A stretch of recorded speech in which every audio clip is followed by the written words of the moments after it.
Hello. So today we're going to be talking about mental health disorders. We're going to go over the three categories, which are anxiety disorders, mood disorders, schizophrenia, which falls under the term of psychotic disorders.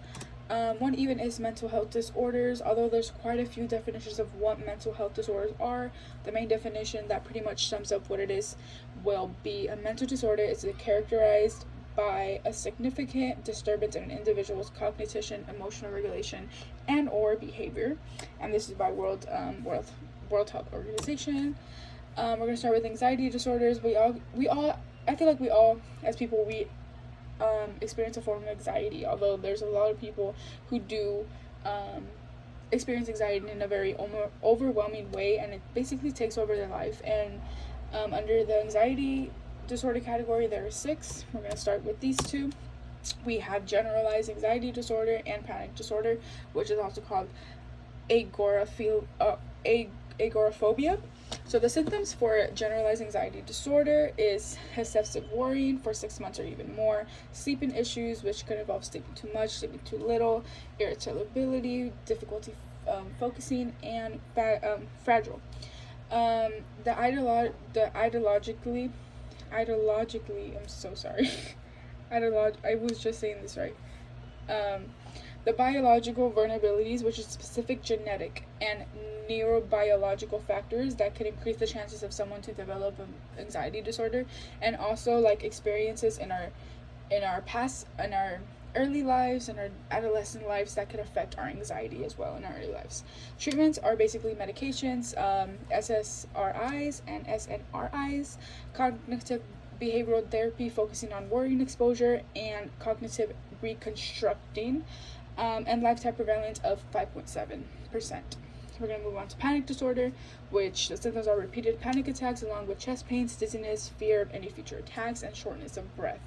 The ideology is conditioning model fear for fear, overthinking bodily sensations. So basically, like, if you have a panic attack, you're gonna like, oh, if I'm breathing this certain way, I'm gonna get a panic attack really soon. That's basically what the bodily sensations are.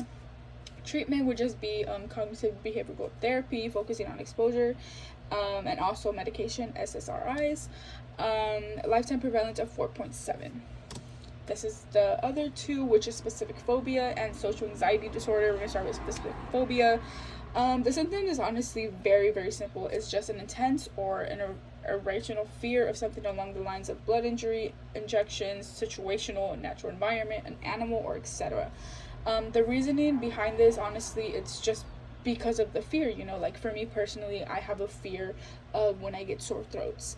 I don't know why I have it so much, but I went to the hospital because of a sore throat, and I was hospitalized for almost 2 weeks because they didn't know what was wrong with me, because my sore throat ended up being a very bad infected, I believe it was called a cyst. So ever since then, that's my fear. That's my specific phobia. I guess that's what it's called. And honestly, treatment is just exposure therapy, just getting a little bit, what's the word? Sorry, I'm trying to figure out the word. Just like used to it, or like just being able to face it, I guess, what it's called, which is the cognitive behavioral therapy. Lifetime prevalence is 12.5, and then social anxiety disorder, which is a social phobia. Symptoms are an intense or irrational fear of being embarrassed or judged, avoiding social environments and or situations. Ideology is a social trauma from the past, which is environmental, parenting styles, and or learned behavior. Treatment is exposure therapy, which is cognitive behavioral therapy, or at times medications such as anti-anxiety medications or even antidepressants. Lifetime prevalence of 12.1%. Another two of the anxiety disorders, is the last ones for this one, would be post-traumatic stress disorder, PTSD. Symptoms are psychological disturbance following a traumatic experience, which include flashbacks, avoiding emotions, excessive arousal, hypervigilance, and feeling unsafe.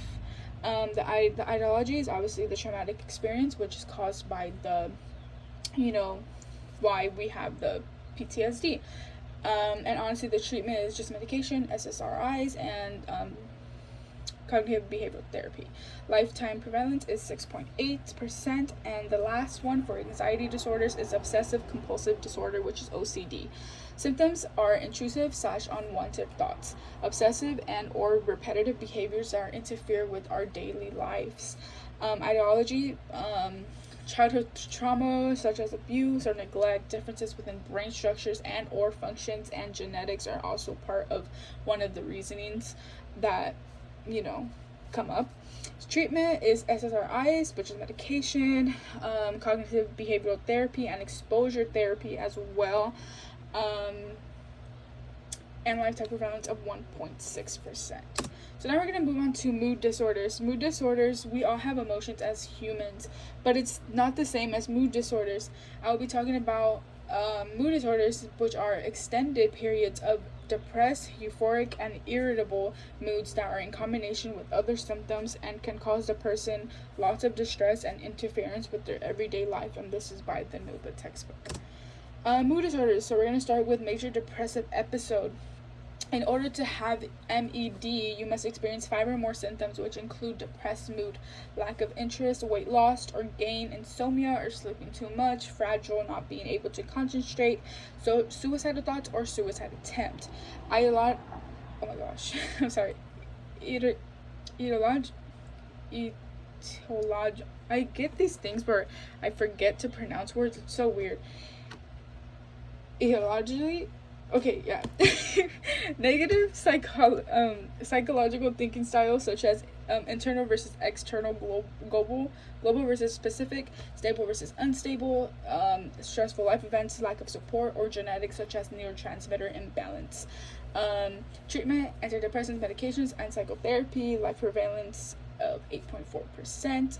Unpolar mood disorder. In order to have an unpolar mood disorder, you must experience... Sorry, I was moving my chair. You must experience 3 or more symptoms, which include poor appetite or overeating, insomnia or oversleeping, low energy, low self-esteem, difficulty making decisions, feeling of hopelessness. Ideologically, stress, trauma, life events, neurotransmitter imbalance with dopamines and also serotonin. Treatments would be antidepressant medications and psychotherapy. Lifetime prevalence of 16.6%. Next one would be mania, hypomania disorder. Symptoms are inflated self-esteem, increased goal-directed activities, reduce need for sleep, racing thoughts of ideas, distractibility, increased talkativeness, excessive involvement in risky behavior, and manic episode lasting up to a week or 3 plus more. Hypomanic episodes last up to 4 days. Ideologically, abnormalities in brain chemistry such as neurotransmitter like dopamine and serotonin, which I had just previously mentioned, dysregulation, stress, trauma, substance abuse, and even sleep cycles.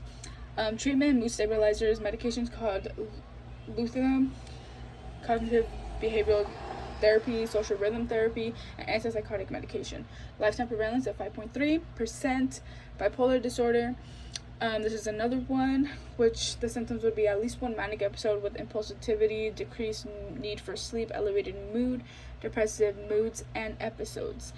The causing of this would be genetic and brain structure abnormality such as dopamine and serotonin dysregulation, which I just mentioned for the past 2.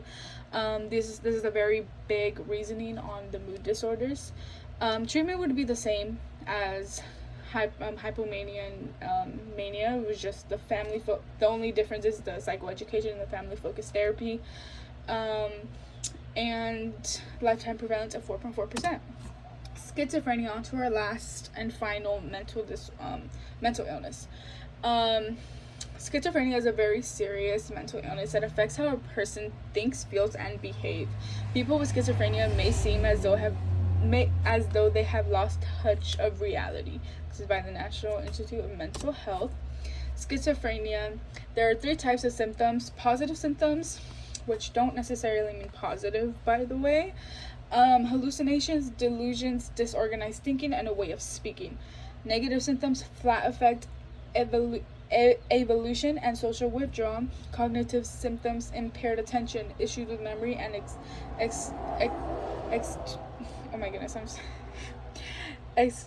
extusive function. And the reason it is this, mostly it's genetic. A lot of people argue that it's very genetic, and also because of the brain. Structural brain abnormalities such as enlarged ventricles, reduced brain volume, the temporal lobes and prefrontal cortex, and prenatal environment such as the mother's exposure to flu, malnutrition, maternal stress, and also if the father is a little bit older than 45 years old, there's a stronger risk of schizophrenia in a way.